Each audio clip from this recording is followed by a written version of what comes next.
So let me start with some disclaimers. We are going to say a couple of times testing the no-hair theorem. It doesn't mean that we don't trust the theorem, the mathematical theorem. What is meant here is that the theorem helps us to confirm if the objects that we are seeing are indeed truly black holes or not. So that's what we mean. That's one thing. And secondly, we will assume that astrophysical black holes carry no electric charge, so which means all our black holes will be treated as Kerr black holes in this test. In principle, we can also constrain the magnitude of the charge, but this has not been done yet. So with that, let me tell you what this talk is going to be. If I figure out, yeah. So basically, there are three different kinds of tests that we do. Null test of general relativity, which means assume general relativity is correct and look for deviations. Test for propagation of gravitational waves as predicted by general relativity and see if there is any violation.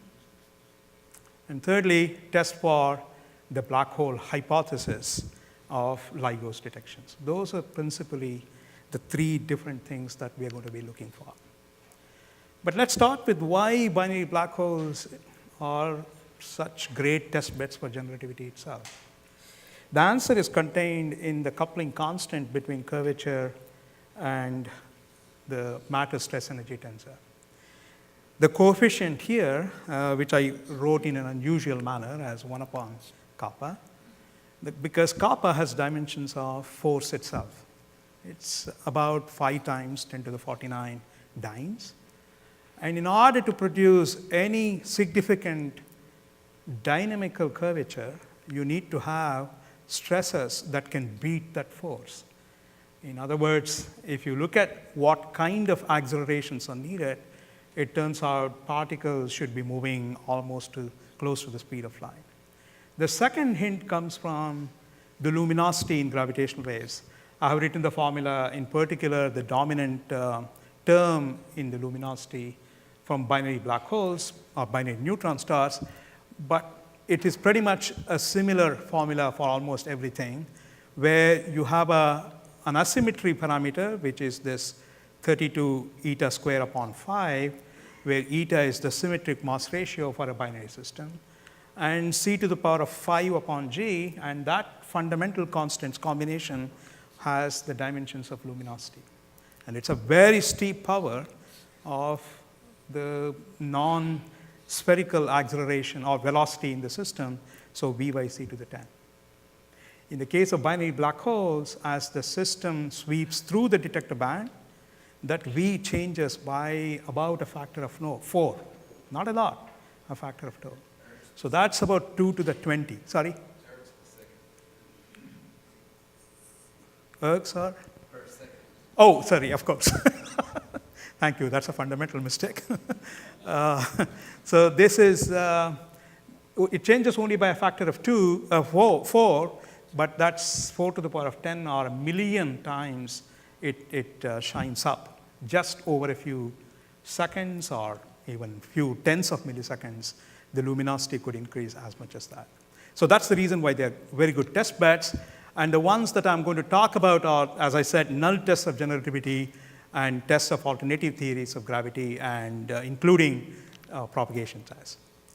In the case of null tests, if you look at the post-Newtonian approximation, the terms that have been computed have a lot of different physical effects that encode different kinds of information.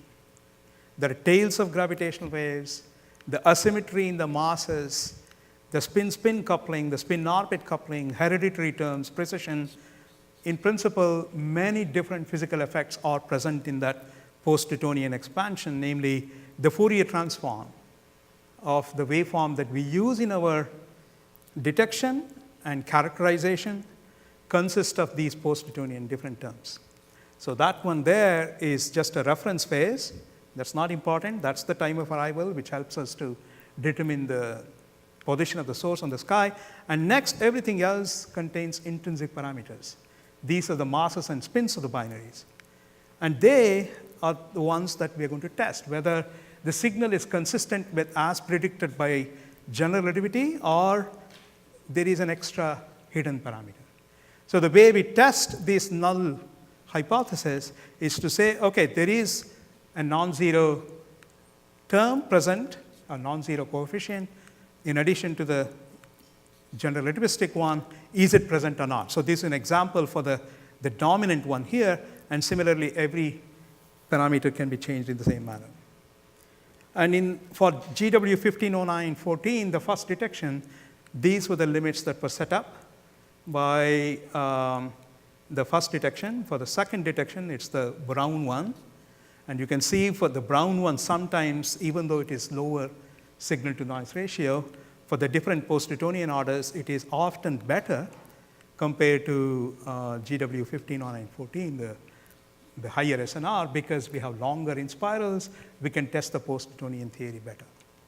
So that's the hypothesis, no deviation detected so far, but those are the limits, except for this one here, which is the 0 PN or Newtonian prediction, which is extremely well tested by the radio binary pulsars. Every other term here, in particular this one here, which is 0.5 PN, completely absent in general relativity, has been well constrained by general relativity.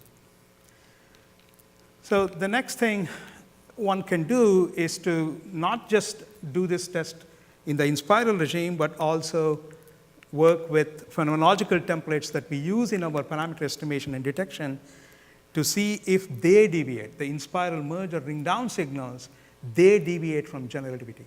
I won't spend as much of time on this graph, but this is similar. We find no evidence for deviations from general relativity in the full IMR, that is in-spiral merge or ring-down signals either. The next thing we can do is to ask the question whether gravitational waves propagate through space-time at this as expected in general relativity. So in general relativity, you would need to have the energy and momentum related without those other terms. So A will be equal to 0 in all cases.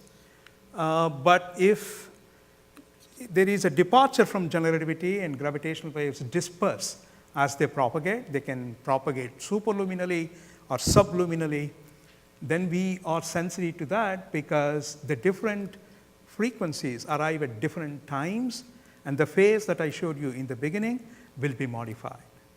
And so we'll be extremely sensitive to that, and we can test that.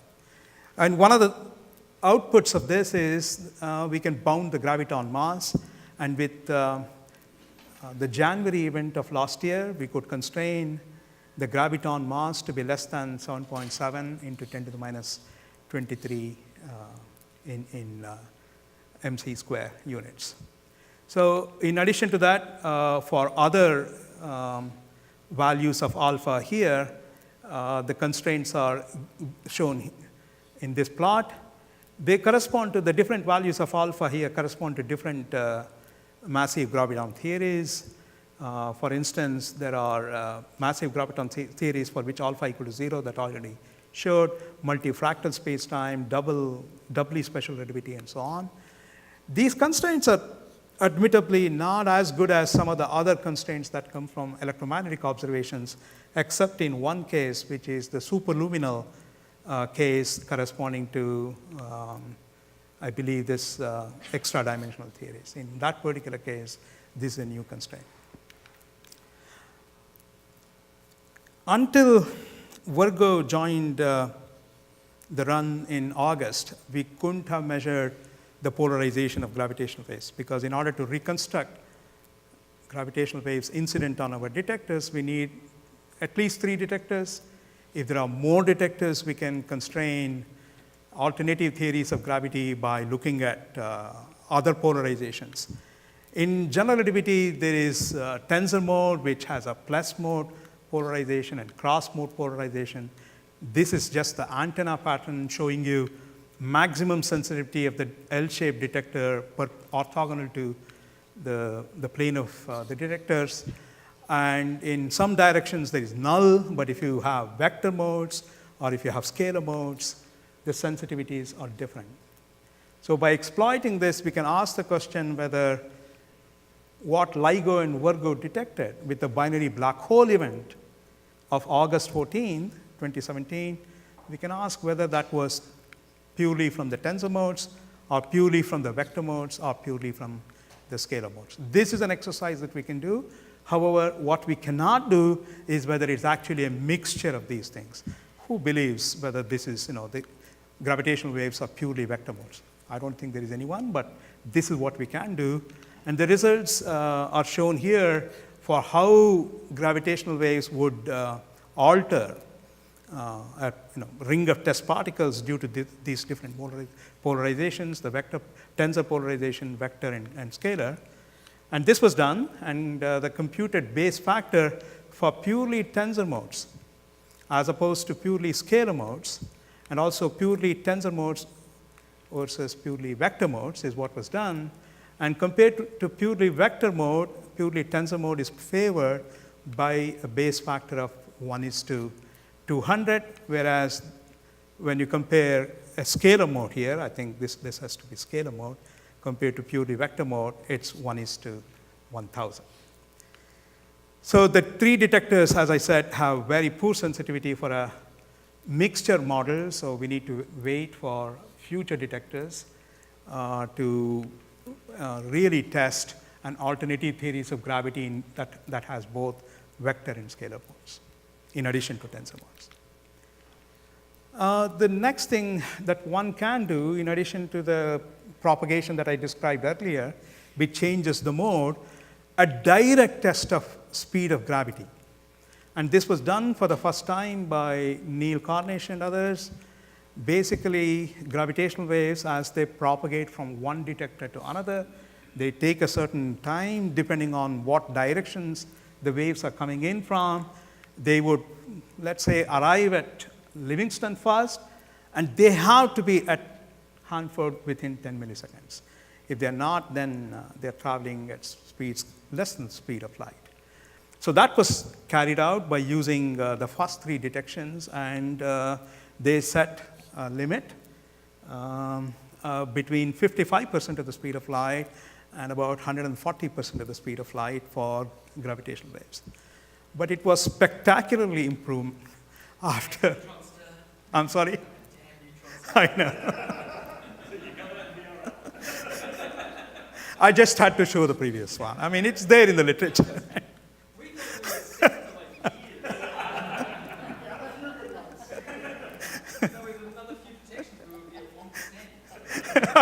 I know. You should do it with all the binary black holes that have been detected so far. Anyway, so here, as we know, the binary neutron star ended, and then there was a gamma ray burst. Its peak is about 2 seconds after, but probably it started rising about 1.7 seconds. That's what it is believed to be. So 1.7 seconds over 120 million light years is a pretty small number, and we can use that to constrain the speed of gravitational waves with speed of electromagnetic radiation, assuming that they both were emitted roughly at the same time, maximum delay of 1.7 seconds. And that really limits the speed of gravitational waves to a very tight number. And last time I looked at the literature, a bunch of theories were put into trash after this result, I believe. Moving on, most of the other things that I'm going to say are speculative, partly this only beginning of what we can do. And the first in my list is quasi-normal modes and the no-hair theorem. And here, everyone in the audience knows deformed black holes emit gravitational waves whose spectrum is determined by just the mass and spin of the black hole. And that's what the no-hair theorem is all about. If you measure these complex frequencies and more than one mode, more than one complex mode, you can ask the question whether they are consistent with the same black hole parameters or not. So if the modes depend on other parameters, the consistency between different frequencies and damping times, of course, will fail. This has now been really a big industry. I'm not doing service to everyone who has been working on it, but that's the basic idea. And this started off within the LIGO scientific collaboration in a manner that's not quite the way it should be done, but by doing what we can do at the moment. Namely, ask the question, is the signal that we are seeing consistent with a black hole remnant? And the way you do that is to take the data, split into, I'm doing here for template, but that's okay. Take the waveform and split it into two parts. Ask whether the data match to the earlier part, the in-spiral part, and the data match to the merger and ring down part. Each of them can give you parameters. And from each of those set of parameters, you can predict what the final remnant black hole should be and ask the question, is that the case? And here is the result. If you combine the results coming from 150914 and 170104, these two seem to indicate that the final black hole mass and spin, the difference predicted by those two approaches, that you would call delta M, the difference in masses from the in-spiral and from the merger, and also from the difference in final spin from the in-spiral and merger. They seem to be consistent with 0. If general relativity is true and what you have there, remnant, is a black hole, then the posterior should be encompassing that dot right at the center, and that's what we see so far. The two events give you slightly tighter constraint, but not a whole lot. So the presence of harmonics is simply not there. I mean, in order to do this no-hair test, it is not enough to just test the consistency between in-spiral and post-merger, or even post-in-spiral waveforms, but really ask the question whether there are other higher modes present. And here is an example for the LISA detector. Deidre earlier showed you a similar plot where, as a function of frequency, I'm plotting here the signal-to-noise ratio integram. This is not even the total signal-to-noise ratio. It is so loud in the LISA band from higher modes. It depends on which binary you see. This is a 5 million solar mass total mass. This is 50 million solar total mass. Exactly the same signal, but because this is a heavier binary, it comes into the LISA band, this higher mode. This is the higher mode. This is the 2-2 mode, and it will be spectacularly visible in space-based detectors. However, learning about what the binary is by just looking at those quasi-normal modes will be an exciting prospect, especially for LISA. Because just from looking at the merger part of the signal, we can actually tell what the progenitor is. And here is a spectrum of different quasi-normal modes that are excited. These are higher harmonics, not just the quasi-normal modes. These are higher modes that are present in the data. This shows for different simulations for mass ratios 0.2, 0.33, 0.4, and so on and so forth. And it shows this spectrum. I mean, I'll show you this graph here where you see the different modes. This is the 2-2 mode. And the ratio of the higher order modes, this one is the 2-1 mode here, let's say, compared to the 2-2 mode as a function of mass ratio. So this is at different times. This is 100 M before merger, 10 M before merger. This is right at the merger, and 10 M after. The lines that you see here, the solid lines, are the dominant post-Newtonian term only. And what you see is that at earlier part, the amplitude predicted by post-Newtonian theory, just the dominant term, seems to agree extremely well with the numerical relativity predictions. As you go to later and later times, it still seems to somehow carry the memory of the post-Newtonian, the far field. Memory is still kept. It is very difficult to change the multipole moments. But some of the higher order modes, and that is where the nonlinearity of general relativity is imprinted. You can see this is what the post-Newtonian theory is predicted, and that is indeed present in this one of the higher order modes, but only at later times do they change compared to post-Newtonian theory.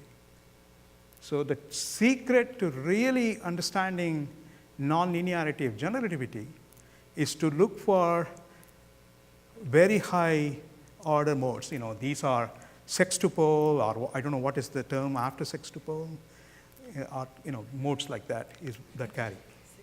So all we can do currently is to look for the dominant quasi-normal mode. Right? I showed this graph, so I'm not going to spend too much of time. We do seem to have an indication of a damped sinusoid, but whether the damn thing is really from a black hole, we don't know it. How do we really get to do this test? Alessandra is going to speak tomorrow about a different way of doing it. So I'm going to I'm going to show you how we have been thinking about this until now. Namely, the GR has a bunch of parameters. This is very similar to the null test. GR has a certain set of parameters for the inspiral part. You deform the GR values by a certain quantity and see if that extra hair is present in your signal or not. And here is the result for a single source. The constraint that you obtain is pretty weak on the deviation of the expected dominant frequency from general relativity, deviation of that from general relativity. Whereas if you combine about 20 sources, then that would really tightly work out. And the same thing for the 3-3 mode and so on and so forth. I can tell you details of what that thing was done for, but I want to just touch upon one other thing before we close. Not all black holes are born equal in the following sense. You might produce the final remnant to be the same by, for example, if you have 2 Schwarzschild black holes, or if you have 2 Kerr black holes but completely anti-aligned, or if you have even unequal black holes, you can produce the same final black hole. But how do we tell them apart? And the secret is really in the amplitudes all over again. If you look at the frequencies, the complex frequency, they're all same for those black holes. However, the amplitudes of the different modes do depend on what the effective spin of the progenitor black hole binary was. So some of the modes don't change at all. The dominant 2-2 mode here, for instance, doesn't change, whereas the 2-1 mode changes as you change the progenitor binary. And we see once again that the higher order modes, not the frequencies, but higher order mode amplitudes seem to contain a lot of information. I've got a bunch of slides that shows the same behavior predicted for many different configurations. Namely, this 2-1 mode seem to carry the signature of spins. And understanding that really comes from post-Newtonian theory as well, but I won't spend too much of time. Here, we looked at how you can go back to the progenitor starting from the ring down signal itself, and it turns out that you can measure the binary black hole total mass, the mass ratio, and even the effective spins by just the inspiral part of the ring down part of the signal. The last one is really to look at these higher harmonics, not just in the ring down regime, but to use the entire waveform. The entire waveform consists of many different harmonics, not just twice the orbital frequency, but 1 times the orbital frequency, 3 times, and so on. By using those, we can do now what I would like to call a generalized test of the no-hair theorem. Namely, the binary black hole itself depends only on a small number of parameters, not just finite, a small number of parameters. By deviating or by modifying the dependence on the intrinsic parameters, we can look for those deviations. Here, what we did was to change just one more slide, and I should be done. Here, we are looking for introducing just 2 extra hair on top of what the general relativity allows. And that is what is shown as being constrained by future observations. But all of this requires us to have binaries which have large mass ratios or smaller mass ratios depending on how you parameterize the mass ratio, and also large inclinations. If you have face-on systems or equal mass systems, you're not going to be able to detect them. So what's the prospect that we will test this kind of no-hair theorem in the future? Here is the cumulative distribution of mass ratio that we expect to detect based on two different mass priors for the component mass, for the mass ratio, and this one here is for the inclination angle. This is a universal curve here, but if you look at these numbers, it looks like only a few % of all detected sources are suitable for carrying out tests like this. But luckily, I think we are going to see something like about 100 events, in the upcoming runs, reaching advanced LIGO. So there is a, non-zero probability that we will make this test. So with that, let me just thank the LIGO Virgo collaboration and a bunch of students, the one in dark or blue are PhD students, those in green were or are undergraduate students. With that, let me request you to visit this site where you can actually listen to Black Hole Symphony. Thank you.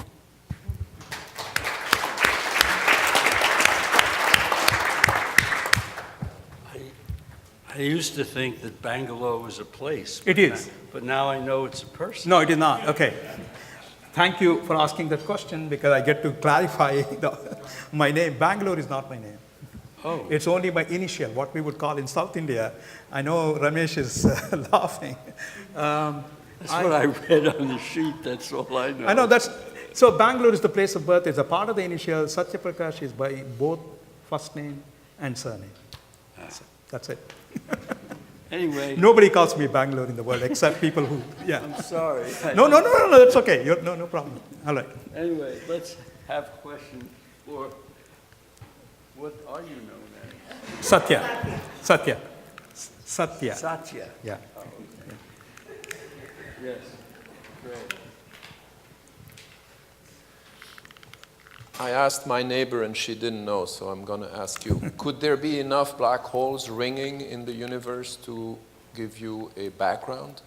Yes, they do. They do form a black background, which could be detectable probably in the third generation detectors. In fact, the binary black holes that we have will all be, can be distinguished, but they do form a black hole, they do form a background beyond which you cannot detect anymore.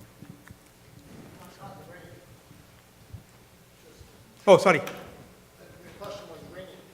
Oh, ringing, yeah. The black hole ring down also produces, it's a full waveform, right? It's not just the ring down part. Just the ring down, yeah. No, but you ought to be careful. Okay. By ring down, do you mean the late quasi-normal mode part? Then I agree. For me, the ring down starts when the two horizons have merged, and that is actually before the peak amplitude. Which means we are going to get the black hole ringing as the dominant part of our signal. Right? Any other questions? I know you're puzzled, but I can explain. Yeah, sure. No, let's discuss that. So if you look at the numerical relativity. Yes. So I'm curious about transverse versus longitudinal waves for gravitational waves. I think you said that you couldn't tell the difference. I'm not sure. What can you speak to which way they go? I didn't get the very final I'm question. interested in longitudinal waves or transverse waves for gravitational waves. Do you know anything about how they travel? Well, in Einstein's theory, you only have transverse waves. And that's the prediction of Einstein's theory allows only 2 modes. In principle, there could have been 6 different modes. But in Einstein's theory, there are only 2 modes. Whereas there are theories of gravity in which you can have longitudinal modes as well. But we don't see any evidence for that. I think we have to call this speech to a close. Let's thank Satya again.